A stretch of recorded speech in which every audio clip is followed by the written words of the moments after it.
मनोजवं मारुततुल्यवेगं जितेन्द्रियं बुद्धिमतां वरिष्ठं वातात्मजं वानरयूथमुख्यं श्रीरामदूतं शिरसा नमामि। ॐ आञ्जनेयाय नमः। ॐ महावीराय नमः। ॐ हनुमते नमः। ॐ मारुतात्मजाय नमः। ॐ तत्त्वज्ञानप्रदाय नमः।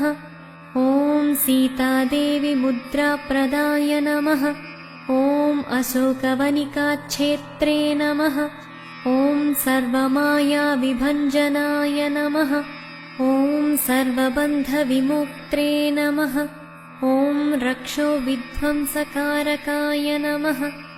ॐ परविद्यापरिहाराय नमः। ॐ परशौर्यविनाशन